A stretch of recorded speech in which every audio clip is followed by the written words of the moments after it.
En el bloque pasado hablamos del conflicto en Medio Oriente, de la guerra en Ucrania, de la situación en Siria.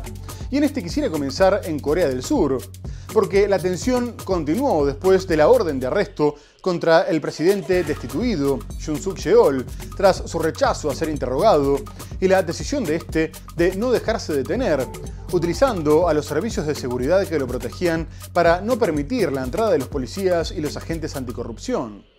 La protección de Yoon ya había impedido en varias ocasiones que se llevaran a cabo allanamientos en la causa por insurrección, después de que este decretara la ley marcial en un intento de ilegalizar a los partidos de la oposición, cerrar el Parlamento y hacerse con el control de los medios de comunicación, lo que podría derivar en cadena perpetua o incluso la pena capital.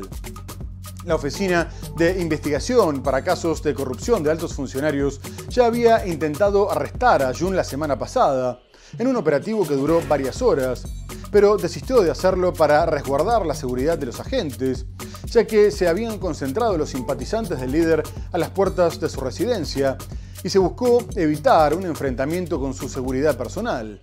Además, la policía aseguró que no existía base legal para que sus agentes lideraran la operación. Sin embargo, la Oficina Anticorrupción solicitó extender el plazo para detenerlo y obligarlo a declarar. A Yoon ni siquiera lo respalda su propio partido, que se alejó de él después de que éste rompiera su promesa de colaborar con una transición ordenada. Y ahora espera la decisión del Tribunal Constitucional sobre si lo restituye en el cargo o confirma su destitución. Policías y agentes anticorrupción surcoreanos intentaron sin éxito arrestar el viernes al presidente suspendido Yoon Suk-yeol. Investigadores de la Oficina de Investigación de la Corrupción, encargada de la causa en contra de Yoon por la imposición de una ley marcial hace un mes, accedieron a su residencia en Seúl, donde está encerrado desde que la justicia emitió esta semana una orden de arresto en su contra luego de que se negara en 3 ocasiones a ser interrogado. Pero la operación fue abortada ante la resistencia de los servicios de seguridad en la residencia del dirigente y para velar por la seguridad del personal de los investigadores. La zona está acordonada por un importante dispositivo policial. En los alrededores de la residencia están concentrados cientos de partidarios de Yoon, algunos de los cuales pasaron allí toda la noche. La agencia de prensa local Yonhap asegura que se han desplegado 2.700 agentes y 135 vehículos policiales para evitar enfrentamientos entre los seguidores del presidente y manifestantes de signo contrario presentes también en la zona.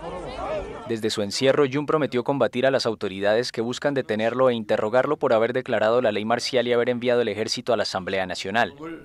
La colaboración de los guardaespaldas de Yoon en la investigación era incierta desde el comienzo. En las últimas semanas sus miembros habían bloqueado varias veces las órdenes de registro de las dependencias presidenciales. El líder conservador, que sumió al país en una grave crisis al declarar por primera vez en democracia una ley marcial el 3 de diciembre, puede convertirse en el primer presidente surcoreano en ser arrestado en el cargo. Suspendido de sus funciones por la Asamblea Nacional y con su destitución en manos del Tribunal Constitucional, Yoon también se expone a acusaciones por presunta insurrección, punibles con la cadena perpetua o la pena de muerte. Y en otro orden, el avance de la extrema derecha en Europa parece que tendrá un nuevo capítulo con el posible ascenso del radical austríaco Herbert Kickl, que recibió el encargo de formar gobierno tras el fracaso de las negociaciones entre conservadores, socialdemócratas y liberales. Kickl había sido el líder más votado en las pasadas elecciones, con poco más del 29% de los votos, pero tras un intento de conformar un cordón sanitario contra la extrema derecha, como ocurre en Alemania, quedó visiblemente aislado, ya que ninguna otra formación se mostró dispuesta a integrar un ejecutivo con él, por lo que se le encargó la formación del gobierno al canciller Karl Nehammer. Sin embargo, estos 3 partidos informaron que tenían diferencias irreconciliables con respecto a los presupuestos, y Nehammer anunció su renuncia. La imposibilidad de llegar a un acuerdo radica en que, según la Comisión Europea, el país tendría que ahorrar entre 18.000 y 24.000 millones de euros, pero algunos partidos se niegan a hacer recortes en el gasto público. A su vez, la derecha moderada se abrió a negociar un futuro gobierno con los radicales, lo que generó importantes protestas en Viena, aunque si esta opción también fracasara, habría que convocar a nuevas elecciones. Por su parte, el presidente Alexander Van der Bellen dijo que la decisión de abrirle la puerta a la ultraderecha no había sido fácil, pero que el país necesitaba un gobierno estable. Previamente, el presidente había intentado cerrarle la puerta a Kickl alegando cuestiones de seguridad, ya que es considerado cercano a Moscú y se cree que podría repercutir en la guerra en Ucrania. Tras una hora de reunión con el ultraderechista Herbert Kickl, el presidente de Austria, Herr Kickl, le ha encargado negociar con el Partido Popular para formar un nuevo gobierno. ich habe mir diesen Schritt nicht leicht gemacht. No he dado este paso a la ligera. Seguiré velando por el correcto cumplimiento de los principios y normas de nuestra Constitución, ha dicho el jefe del Estado austriaco. Aquí siempre hay buenas conversaciones, ha asegurado el líder del Partido de la Libertad tras salir del encuentro. Es la primera vez en la historia del país que su formación, ganadora de las elecciones legislativas de septiembre con casi el 30% de los votos, recibe el encargo de formar un ejecutivo. Un encargo que ha llegado tras el colapso de las negociaciones entre conservadores, socialdemócratas y liberales. La ruptura ha llevado este fin de semana a canciller en funciones Nehammer a presentar su dimisión, contrario a una coalición con la ultraderecha. Una postura que también han mostrado cientos de manifestantes este lunes delante de la sede de la presidencia para protestar ante la posibilidad de que Kickl llegue al poder. Decimos que hemos aprendido algo de nuestra historia, pero al mismo tiempo elegimos a un canciller como Kickl y dejarlo en el poder. No hemos aprendido nada del pasado, dice esta joven. Kilian cree que los derechos del colectivo LGTBI se restringirán masivamente con él. Kickl, crítico con la UE, está en contra del apoyo occidental a Ucrania y las sanciones a Rusia. Uno de sus principales aliados es el primer ministro húngaro, con el que formó Patriotas por Europa, el tercer grupo del Parlamento Europeo. A su vez, Francia no se rinde con respecto al Tratado de Libre Comercio entre la Unión Europea y el Mercosur. El mandatario Emmanuel Macron expuso sus objetivos en política exterior para este año, afirmando, entre otras cosas, que el nuevo presidente estadounidense, Donald Trump, tendría un aliado sólido en Francia, a pesar de que uno de sus principales objetivos es que Europa deje de depender de Estados Unidos en materia de seguridad, sosteniendo que sus intereses no siempre coincidían. Además, destacó que desde el 2011 todos los presidentes estadounidenses ponían como prioridad su relación con China, dejando a Europa en segundo plano. Asimismo, se refirió a los conflictos en Medio Oriente, destacando que la paz era indispensable, mientras que en cuanto al conflicto en Ucrania, dijo que no podían permitir que Rusia terminara ganando, aunque por primera vez afirmó que Kiev tendría que considerar realizar concesiones territoriales para que fuera posible una salida diplomática. No obstante, la cuestión que más interesa en su país es la del acuerdo con el bloque sudamericano, ya que su sector agrícola lidera la oposición de varios países europeos.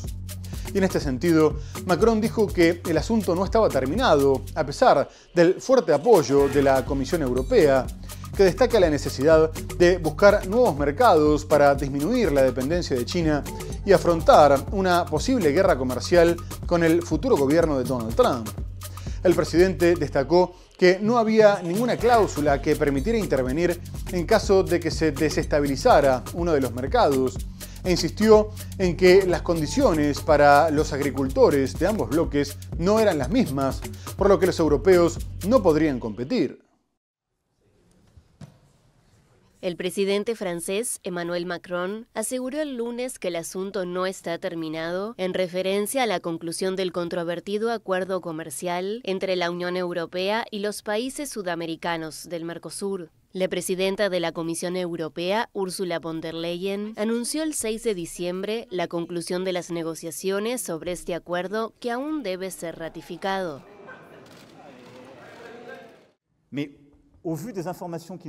A la vista de la información que se nos ha facilitado sobre el Mercosur, estas disposiciones no existen actualmente en el acuerdo. No existe ninguna cláusula de salvaguardia en caso de desestabilización de determinados mercados. No hay verdaderas cláusulas espejo, así que hoy tenemos que ser mucho más exigentes. Es solo una firma.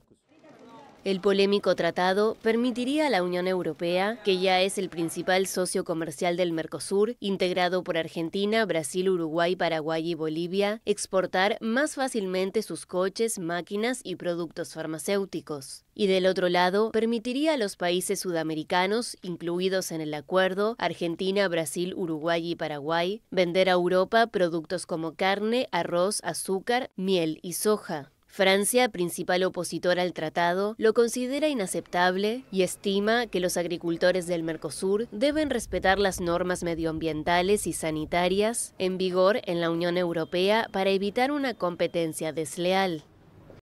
Asimismo, el fundador de Tesla y dueño de la red social X, Elon Musk, está siendo fuertemente criticado por los líderes europeos, lo que no se sabe si tendrá consecuencias en sus relaciones con Estados Unidos, después de que el magnate lograra una gran influencia sobre el futuro presidente Donald Trump.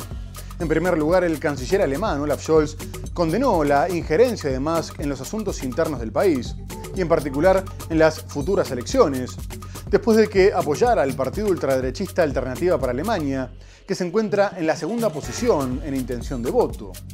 Previamente, Musk había calificado a Scholz de tonto e incompetente, pero el mandatario solo reaccionó a los últimos comentarios en los que decía que la extrema derecha era la única que podía salvar a Alemania, afirmando que rechazaba su intento de interferir en el proceso y estaba preocupado por la posible utilización del algoritmo de su red social para influir en la opinión pública. Y también el presidente francés Emmanuel Macron criticó la interferencia de Musk en las elecciones alemanas y lo acusó de estar apoyando a un nuevo movimiento reaccionario internacional. Pero la polémica más fuerte la mantiene con el primer ministro británico Keir Starmer, al que acusó sin pruebas de ser cómplice de un escándalo de violación hace una década, cuando era el jefe de la Fiscalía de la Corona. Unas declaraciones que llevaron a la derecha y a la extrema derecha a pedir investigar el papel de Starmer, aunque los casos ya fueron investigados en el 2022.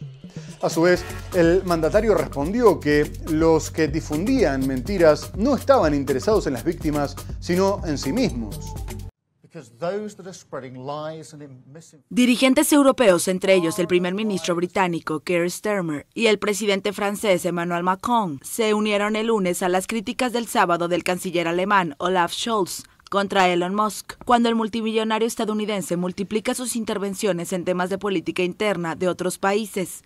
El laborista Starmer denunció que quienes difunden mentiras y desinformación no están interesados en las víctimas sino en sí mismos, después de que Musk mencionara el jueves en X un caso de explotación sexual de más de 1.500 niñas en Inglaterra entre 1997 y 2013, en el que culpó a las autoridades de no haber tomado medidas.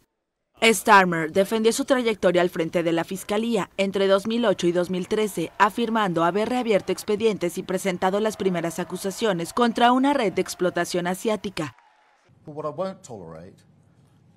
Lo que no toleraré es que se discuta y se debata sobre mentiras sin denunciarlas. Lo que no toleraré es que los políticos se suban al carro simplemente para llamar la atención. Musk afirmó el lunes que Starmer y otro primer ministro laborista, Gordon Brown, se encontraban entre los cómplices de los delitos sexuales y agregó en una publicación que este último vendió a esas niñas a cambio de votos, calificando además a Starmer de despreciable. Por su parte, Emmanuel Macron acusó a Musk, el hombre más rico del mundo, propietario de la red social X y aliado clave del presidente electo de Estados Unidos, Donald Trump, de apoyar a una nueva internacional reaccionaria y de interferir en las elecciones, particularmente en Alemania. Y otro que se prepara para lavarse las manos con respecto a la difusión de noticias falsas en nombre de la libertad de expresión es el dueño de Meta, Mark Zuckerberg, que anunció que eliminaría de Facebook e Instagram su programa de verificación de datos. Este giro es un intento de acercarse a Donald Trump después de que suspendiera su cuenta tras el asalto del Capitolio del 2021 y de que el futuro presidente lo acusara de favorecer con sus algoritmos la agenda de la izquierda.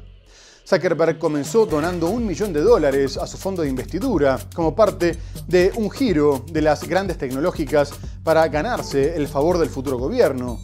Y ahora adoptó la misma postura que el dueño de la red social X, Elon Musk, que defiende la libertad sin límites. Zuckerberg anunció que sus compañías eliminarían los controles de datos y los reemplazarían por notas de la comunidad, una política que comenzaría a aplicarse primero en Estados Unidos y que fue muy bien recibida por Trump y los republicanos, mientras que los demócratas criticaron la medida, al igual que varios expertos en redes y desinformación. Zuckerberg se había intentado anticipar a las críticas, explicando que los gobiernos han venido presionando para aumentar la censura y que la política pasada había dado pie a demasiados errores. Ahora se centrarán en las violaciones más graves e ilegales, mientras que los usuarios deberán reportar las leves. Además, Zuckerberg dijo que la victoria de Trump había sido un punto de inflexión cultural y que mudaría su equipo de moderación de California a Texas, claramente conservador. Meta cesará su programa de verificación digital en Estados Unidos. Así lo anunció el martes Mark Zuckerberg, fundador y director ejecutivo del gigante de las redes sociales, en un cambio de estrategia que se alinea con las prioridades del presidente electo Donald Trump. Las recientes elecciones se sienten como un punto de inflexión cultural hacia una vez más priorizar la libertad de expresión. Así que vamos a volver a nuestras raíces y centrarnos en reducir los errores, simplificar nuestras políticas y restaurar la libertad de expresión en nuestras plataformas. En primer lugar, vamos a deshacernos de los verificadores de contenido y a reemplazarlos por notas de la comunidad, similares a X, empezando en Estados Unidos. Como parte de la reestructuración, Meta dijo que trasladará sus equipos de confianza y seguridad desde California, donde las opiniones liberales son extendidas, hacia Texas, un estado más conservador. El multimillonario ejecutivo aseguró que los sitios de Meta, incluyendo Facebook e Instagram, simplificarían sus políticas de contenido para deshacerse de un montón de restricciones sobre temas como la inmigración y el género, que según su visión, no conectan con el discurso dominante. Lo que empezó como un movimiento para ser más inclusivo se ha utilizado cada vez más para callar opiniones y dejar fuera a personas con ideas diferentes, y ha ido demasiado lejos, así que quiero asegurarme de que la gente pueda compartir sus creencias y experiencias en nuestras plataformas. Zuckerberg ha estado haciendo esfuerzos para reconciliarse con Trump, incluyendo una donación de $1 millón a su fondo de investidura. Trump ha sido un duro crítico de Meta y de Zuckerberg, acusando a la empresa de apoyar políticas liberales y de tener una visión sesgada contra los conservadores. Y ahora quisiera ir a Canadá, ya que el primer ministro Justin Trudeau anunció el pasado lunes que presentaría su renuncia tras 9 años en el poder, en medio de una crisis política y de un fuerte aislamiento, incluso dentro de su propio partido, por lo que afirmó que no era la mejor opción para las próximas elecciones. Además, la popularidad del político progresista se había derrumbado tras un considerable aumento del costo de los alimentos y las viviendas, el deterioro de los servicios sociales y, según algunos, una inmigración descontrolada. Incluso los liberales explican varios problemas por la llegada de millones de extranjeros sin que el país estuviera preparado. No obstante, afirmó que seguiría en el cargo hasta que se eligiera un nuevo líder del Partido Liberal, que luchaba por su supervivencia cuando Trudeau ganó sus primeras elecciones en el 2015. Posteriormente, el mandatario ganó otras 2, pero su aura se fue desinflando y desde el 2021 gobierna en minoría. Y su caída se precipitó después de que el pasado 16 de diciembre renunciara inesperadamente la viceprimera ministra Chrystia Freeland, que también encabezaba la cartera de finanzas. De esta manera, se cierra un capítulo importante en el país, ya que Trudeau fue uno de los líderes que más tiempo ocupó el Ejecutivo y se espera que haya elecciones en octubre. Y poco después del anuncio, Donald Trump insistió en que Canadá debería formar parte de Estados Unidos, porque no tendrían aranceles y estarían protegidos frente a Rusia y China. Además, afirmó que Trudeau había renunciado porque sabía que Estados Unidos no seguiría soportando el déficit comercial y los subsidios a Canadá. Justin Trudeau renunció el lunes como primer ministro de Canadá. Tengo la intención de dimitir como líder del partido, como primer ministro después de que el partido elija a su próximo líder a través de un sólido proceso competitivo a nivel nacional. Casi una década después de llegar al poder, Trudeau, de 53 años, llevaba semanas bajo presión ante la proximidad de las elecciones generales y con su partido en el punto más bajo de las encuestas.